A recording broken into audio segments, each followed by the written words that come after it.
Good afternoon. Before I get into what the president's going to continue to do to advance the tech week that we started, I wanted to shine a spotlight on two of the president's biggest legislative priorities right now: tax reform and repeal and replace of Obamacare. By the end of the day, both the vice president and the Speaker of the House will have both delivered remarks at the National Association of Manufacturers about why it's so critical that we come together and quickly deliver significant tax reform to the American people.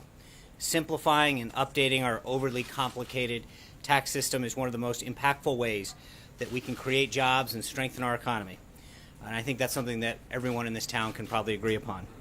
There's also major agreement between the Trump administration and Republicans in Congress on what any significant tax reform package must include. And frankly, I saw some of the Democrats earlier today, and I think there are some that share those general philosophies as well.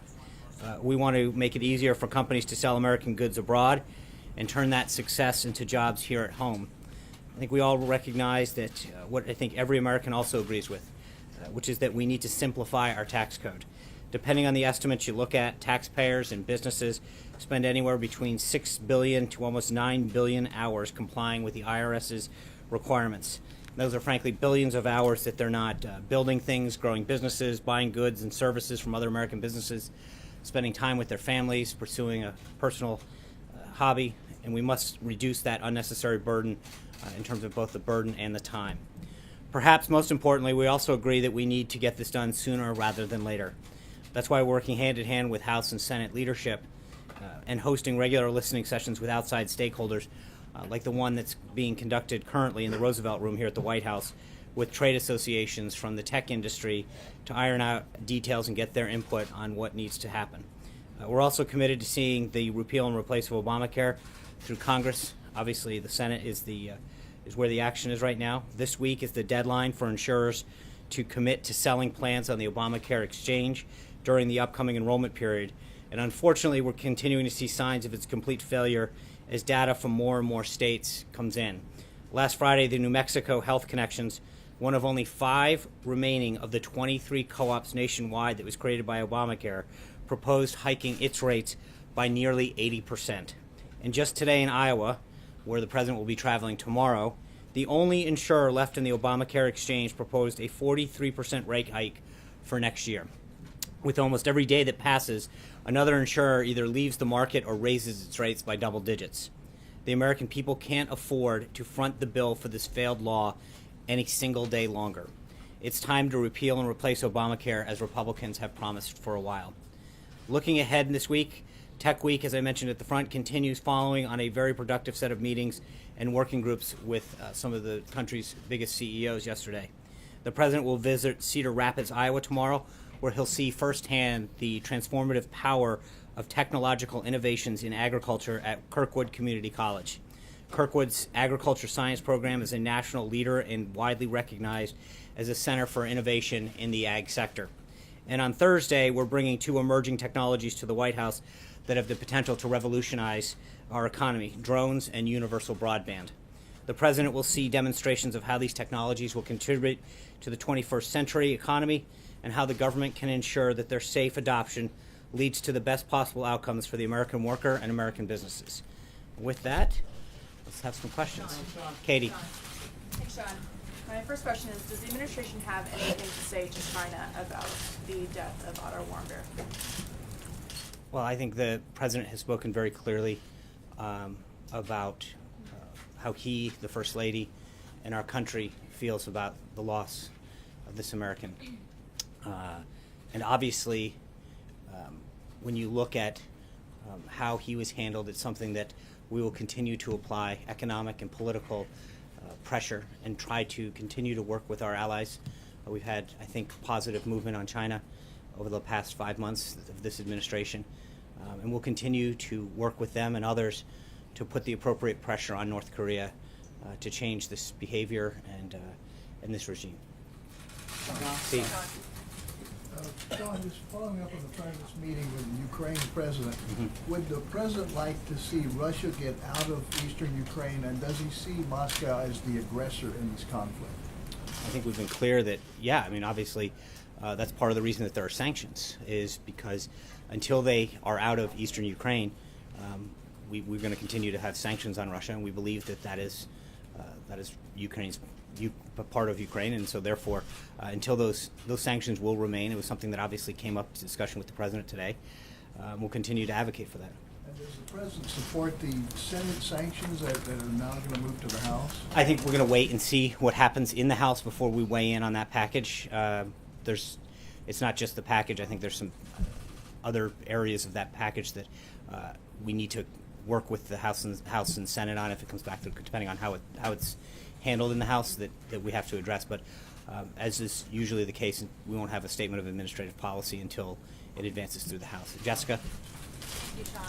On the DPRK, can you talk about what the U.S. is willing to do in retaliation for Otto Warmberg's death with respect to sanctions of the United Nations or whatever? And secondly, with the U.S.-China security and defense dialogues beginning tomorrow, and it's already been stated that the North Korea issue is going to be at the top of the agenda, do you anticipate walking away from tomorrow's dialogue with any kind of tangible results on North Korea? We have been very forceful in our political and economic pressure that has been applied in North Korea. I think we will continue to apply that, and as I mentioned earlier, obviously China has played and can continue to play a greater role in helping to resolve this situation, and we will continue to hopefully build on the relationship and the dialogue that we've had with China. I think there have been some positive steps that they've taken, both at the UN and economically, to help strengthen the case against North Korea. But I'm not going to get ahead of where we may or may not go, and obviously we hope that those discussions with China are productive and continue to move us forward. Gabby? Thanks, Sean. There were some reports out that President Trump told members of that tech meeting yesterday that the Senate healthcare bill needed to have more heart. Can you shed some light on what it is he's not pleased with in the legislation that's being drafted? And can you also tell us why he would feel that way after holding a press conference in the Rose Garden supporting the House's version of the healthcare bill? I mean, the president clearly wants a bill that has heart in it. He believes that health care is something that is near and dear to so many families and individuals. He made it clear from the beginning that that was one of his priorities, and as the Senate works its way through this bill, as the House did, any ideas are welcome to strengthen it, to make it more affordable, more accessible, and deliver the care that it needs. But this is an area that the president believes passionately about. He cares. He understands the role that healthcare plays in so many people's lives and their families, and he wants to make sure that we do everything we can to provide the best option for him as Obamacare continues to fail. And is there a specific part of this bill, though, that leads him to believe that the Senate is doing something? I'm not, again, this is an ongoing discussion with Senate leaders and individual senators that he's had. You know that we've brought a lot of those individuals to the White House, and there's been staff level meetings as well, Secretary Price and others. So I'm not going to get into the private discussions that have occurred, but I will just say that the more that we can do to produce a bill as it works its way through the process that achieves the president's goals, I think that's something that we can all agree on. John? Thanks, Sean. Two. The first one's domestic. There's a special election occurring today in Georgia. Is this election, from the White House's point of view, a referendum on the president in any way? Look, I've said before I'm not going to comment on the political nature of an ongoing race. That being said, I think if you look historically, special elections generally don't foretell the outcome of races multiple years down the road. This is a race that the president, or a district that the president won by 1 point. It's obviously going to be competitive, but we'll have to see tonight. Obviously, that's up to the people of Georgia's 6th district to decide. And then on North Korea, I think the president once said that he'd be open to meeting with Kim Jong-un. Given what has happened with Otto Warmbier over the course of the past 24 hours, is he still open to that? Well, I believe that the context in which he said that was if the right conditions presented themselves. Clearly, we're moving further away, not closer to those conditions being intact. So I would not suggest that we're moving any closer. And obviously, this is an issue that the president commented earlier at the beginning of the meeting with President Poroshenko, that it troubles him deeply, and he believes that if we were pleased, obviously, to get Otto back to the United States to be with his family. But if we had been able to secure that earlier, potentially there could have been medical help that could have been rendered earlier. Obviously, we don't know the answer to that, but I think the president worked really hard to do what he could to secure the release of him. And it's a shame what happened. And I think he was very clear about that when he spoke to members of the media earlier today. Vivian. Thanks, Sean. Two questions. Also on Otto, the president today said that he thinks it's terrible what happened to Otto. Does he have any more details? Do you have any more details on specifically what he endured there? I do not, and we would not share them at this point. I think there's so. And second question. Yep. There are reports that your role is changing here at the White House. I wanted to know if you can address those reports. Are they true or not? And if so, can you tell us what's in store? Right here. So you can keep taking your selfies and selfie you folks. But look, it's no secret we've had a couple of vacancies, including our communications director that's gone for a while. We've been seeking input from individuals as far as ideas that they have. We've been meeting with potential people that may be of service to this administration. I don't think that should come as any surprise, but we're always looking for ways to do a better job of articulating the president's message and his agenda, and we'll continue to have those discussions internally. When we have an announcement of a personnel nature, we'll let you know if that's a good deal. I'm going to go to Dave Price of WHO in Iowa in light of tomorrow's visit. Thanks, Sean. You already mentioned the president's coming. We understand that our longtime governor and now ambassador to China, Terry Branstad, will be there with him. The president has already praised Ambassador Branstad's longtime relationship with China's President Xi. As you know, the president has a certain style, the way he tweets and talks and that doesn't exactly mirror the way Terry Branstad has had his career. In light of that, how do you see this dynamic playing out in Ambassador Branstad's role with China? Thanks, Dave. Tomorrow, as you noted, the president will be joined by Governor Branstad at Kirkwood to not just discuss some of the agriculture aspects of what's going to be discussed, but also talk about trade. I think he was clearly impressed with Governor Branstad's, as Chuck Grassley put it, he's been an ambassador for Iowa for decades, if not his whole life. And I think that the president feels those skill sets, his understanding of China, and his dedication to help export U.S. products and agricultural goods and other stuff, services to China in particular, is going to be a huge asset for the United States. He chose Governor Branstad because he was impressed with what he had done as ambassador, as governor in Iowa, and the respect that he has for the people of Iowa, I think, is going to serve this country well. So, Sean. Kevin. Thanks, Sean. I want to circle back on the Georgia 6th. Is it fair to say the president will be watching with great interest the race that happens tonight? And what's his message? I know he had a couple tweets. What's his message to the people of the Peach State as they consider the direction for that particular district? And if I could follow up. Okay, so just so we're clear, I'm not going to comment on political races. That being said, as I've noted before, it's no surprise that the president is going to support Republicans up and down the ticket, especially to maintain our majorities in the House and the Senate as we move forward. So obviously, as you've noted, he has tweeted about that. He believes that there's a clear and stark choice, but I'll leave it at that. Let me ask you about the communication shop here. I know that you're probably wearing more than one hat at the moment, and yet there's been a great deal of unrest, certainly in this room and perhaps in other spaces, about a lack of press briefings, a lack of communication with you directly outside of, say, the office. I just wanted to know if you would sort of unpack the idea behind fewer on-camera briefings, just to sort of help make sense of what's going on. Sure. I mean, what I'll tell you is I've said it, look, I've multiple times prior to actually taking the job in December and January, explained that, we're going to do what we can to communicate our message. We have a tremendous respect for the First Amendment, your ability to do your job and report and seek out ideas. And then we're going to work with you. I think the briefing is one aspect of what we do. We're here really early in the morning and really late at night, available to all of your questions, whether it's email or in person. This is one avenue to do that. We've, as you've noted, opened up Skype questions to bring more people into the briefing room.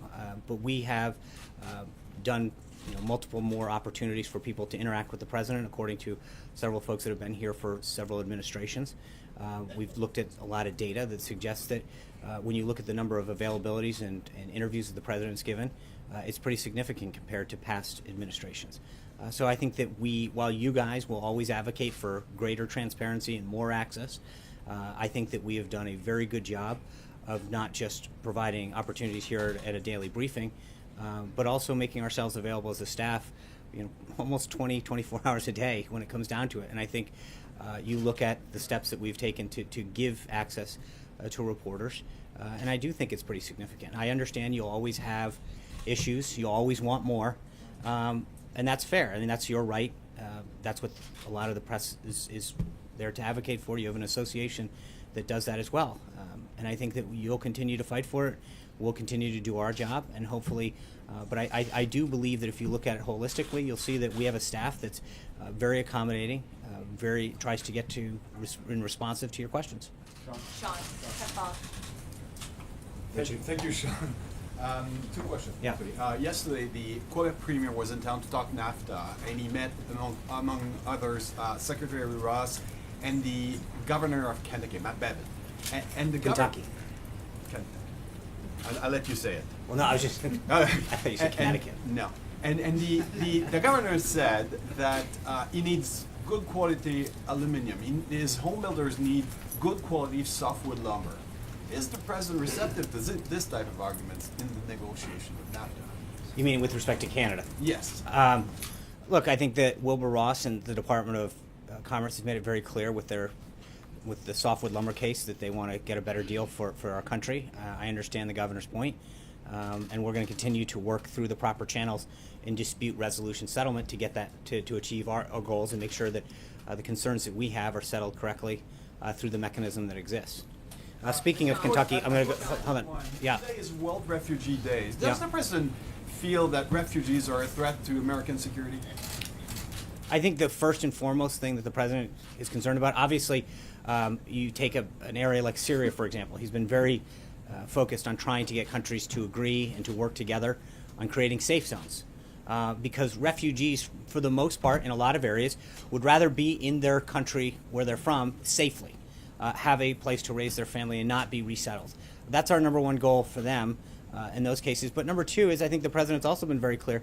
His number one goal as commander-in-chief is to protect our country, our homeland, and our people. And that he needs to make sure that people coming into this country are doing so through peaceful means. And so his number one priority, as the number one priority of any leader is to protect their people first and foremost. But then obviously, as we look throughout the globe and find areas and regions that need support, we've tried to work through diplomatic and economic channels to create solutions.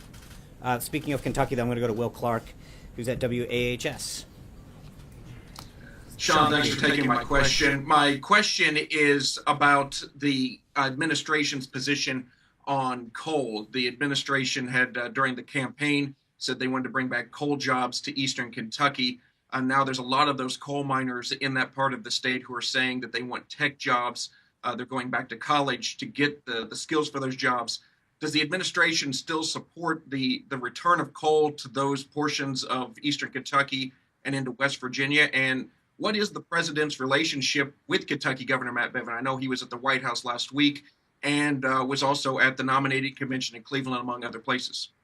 Yeah, he has been here a few times. I think they have a fantastic relationship. Governor Bevin has been a great advocate. He's done a lot in Kentucky to grow jobs and really fight for innovation down there. And I know that his ideas and his input have been very well received here at the White House.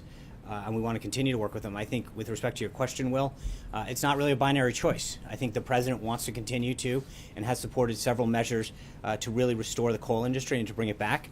And then, to touch on the theme of this week, we want to do what we can to really focus on technology, helping our government bring back jobs, create new opportunities for our country, for jobs. We talked about this a couple weeks ago when we talked about workforce development, or it was only a week ago, I guess. But part of it is to make sure that people have the training and the skills that they need, whether that's going to a vocational school or another training opportunity that gives them the skills in an area like high tech and technology to pursue a new change in life or a new career or just at a high school. But we need to make sure that we have the training and the support, the loan system, et cetera, that will support people who want to go into a lot of these fields. So I don't think it's a choice of one industry over another. Obviously, the president has and will continue to do a lot to support coal, especially the clean coal industry. And at the same time, make sure that we have opportunities to give the workforce of the next century the Americans the skill set to compete. And that's something that Secretary Acosta spoke from this podium on extensively last week. Thank you, Sean. Has the president seen the draft of the Senate health care bill? I don't know that. I know that there was some chatter today. I know the president has been on the phone extensively with the leader and with key senators, so I don't know if he's seen the legislation or not, but I know that they've been working extremely hard, and the president has been giving his input and his ideas, feedback to them, and he's very excited about where this thing is headed. Do you know if anyone on the staff has seen the draft of the bill? I don't. I know that they are up there working hand in glove with them, so to the extent that it's, I don't even know, where we are in terms of a final plan. I know that the staff has been working very closely with the leader staff, with Senate Finance and others. So I don't want to get ahead of an announcement on Senator McConnell saying when that final product is done. So I will refer you back to him. Jennifer. I guess I have kind of two questions, if that's okay? Of course. So the first one is just in the last few minutes, Gary Cohn spoke at a meeting and kind of laid out a September timeline for a bill on tax reform to actually get to the floor of Congress. Is that realistic as far as timelines go? We've heard a lot of different things that keep getting pushed back. We still we haven't gotten to a final vote on health care, let alone, all the other things that have been talked about. Do you think that that's actually going to be a realistic timeline? I think we're working really hard. I think you saw the Speaker and the Vice President, as I mentioned at the top, both talk about this. There's a strong commitment to doing it, and I think it's frankly bicameral and bipartisan. I saw Senator Warner from Virginia earlier today talking about his concerns with the corporate tax rate and the need for it to come down to the 20s. That's great. We would love his support on a package like this. So I think that there's going to be very bipartisan, bicameral support for tax reform, and as we move forward on this, the degree to which we can get some of those individuals to join on and craft a bill will determine the schedule, but I think that's mostly a congressional timetable that we have to move with. And will there be outreach to Democrats in that timetable? I think they've already met with some Democrats, and they'll continue to, but I don't. That has been part of the plan. It's already been part of the plan, and they'll continue to reach out to members of Congress that share these goals. And the other question is just on Ford. Today announced that they're going to be, building this new factory in China. Right. The president won kind of with a very kind of declared victory when this plant was not going to be built in Mexico. So one, is there an administration reaction to the decision to go there? And then two, there's been some signs that the administration wanted to get tougher on China and autos. Are we going to see that from you all? Well, with respect to your first question, Secretary Ross has put out a statement with respect to Ford's decision. And I think the general consensus is that the president wants to create a tax system that companies want to come back and bring back jobs and manufacturing here in the United States. And once we can pass that plan that you just asked about, that really gets our companies more competitive, doesn't leave them with the highest tax rate, and also deals with a lot of other aspects about our business tax code that puts them at a disadvantage to their foreign competitors, then I think you're going to see more and more companies not just go to other countries, but come back to the United States, grow in the United States, manufacture more in the United States. And that's where I think overall we continue to see the need to have tax reform to achieve those results. Sarah? Thanks, John. The president today said that if Otto Warmbier had been brought home sooner, the results would have been a lot different. Does the president believe that the Obama administration is partly responsible for what happened to Otto Warmbier? The president was pleased that he was able to work with the State Department and get Otto home as soon as he could. But I think when you realize what happened, the president believes that had it happened sooner or quicker, potentially there might have been additional medical resources that could have been provided. He's just obviously saddened by this entire situation, and just would have hoped that it could have been resolved earlier. John, thanks, John.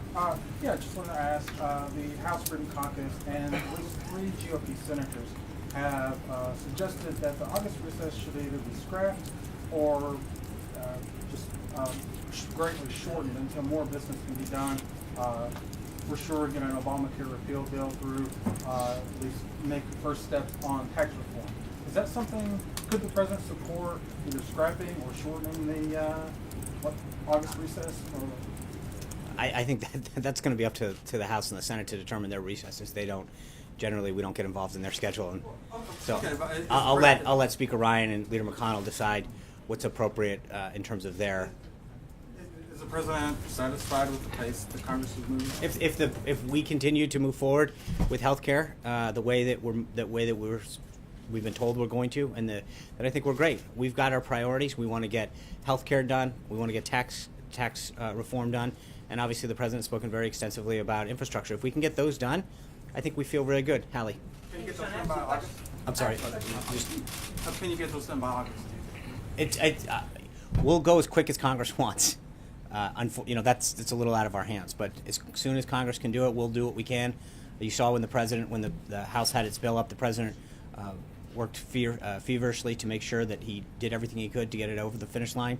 I think we'll do the same for all of those other scenarios as well. Hallie. Sean, I have one on North Korea, but I'd like to follow up on healthcare there. Yep. You were around when Republicans were criticizing Democrats back in the day of Obamacare for it being, as you put it fairly recently, jammed down people's throats. You said it was rushed, it was secretive, that was the criticism. So how is what's happening now with this bill getting crafted, frankly, behind closed doors, any different from what Republicans criticized Democrats for doing? I think we wanted to be part of the process back then. If you look at what Democrats part of the process you now? look at what Senator Schumer said both in February to a MoveOn.org call, where he said that no Democrats going to go near this, and what he said in a letter in May 9th, that he said that no Democrats would be part of an effort that would repeal Obamacare. So they have chosen to take themselves not make themselves part of this process. When Senator McConnell brings the bill forward, I'm sure that there'll be plenty of time to have debate. It's the Senate.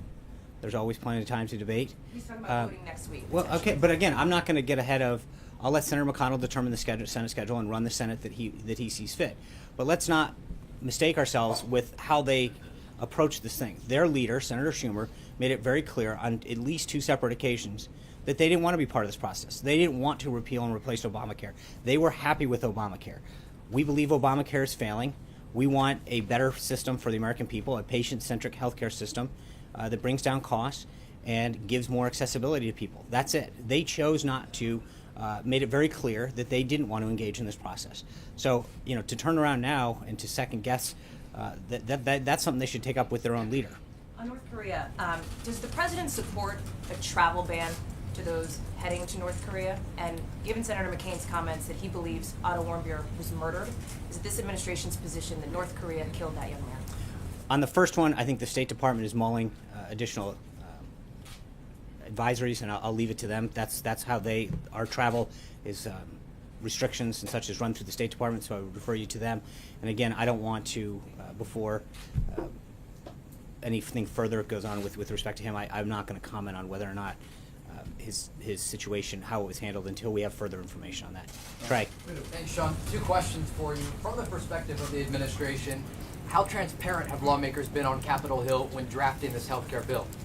How transparent have they been? Well, I think that we've had a very robust discussion with lawmakers, first in the House and now on the Senate, who have ideas and input. But ultimately, each of those bills is the product of their own chamber. The House, we obviously had plenty of sessions with members of the House as they move forward. We've done a lot in the Senate. But each of those chambers runs their own chamber respectively by the leadership they have. It's not our job to go in and dictate how they do it. We have tried to be as helpful as we can throughout this process by highlighting the need for repeal and replacing a failed system, and we'll continue to do that. But it's not for me to get up and talk about how their process works through each of their respective chambers. Can I follow up on Steve's question on Russian sanctions? Just very plainly, a yes or no answer. Does President Trump believe that the Russian government interfered in the 2016 elections?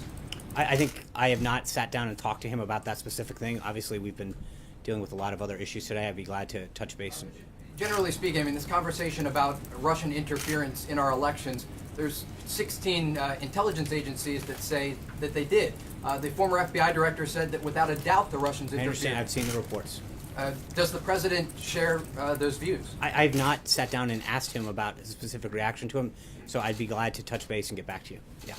Didn't you say it was fake news, Sean? Didn't the president say that Russia was fake news? Sean, regarding the president's Cuba policy, the Yeah. Cuban foreign minister just yesterday said that it is a grotesque spectacle. Does the president have any reaction to that? The policy that the president laid out for Cuba, first and foremost, is something that will help the Cuban people. It will stop encouraging payments to the military and help them economically lift themselves up. That is the greatest form of human rights that we can push for right now, to make sure that those efforts that we do and that the American citizens who travel or do business in Cuba follow the law. Our goal is to make sure that the policies from this government first and foremost help the Cuban people. And I think that's what the president has done, and we will continue to advocate for.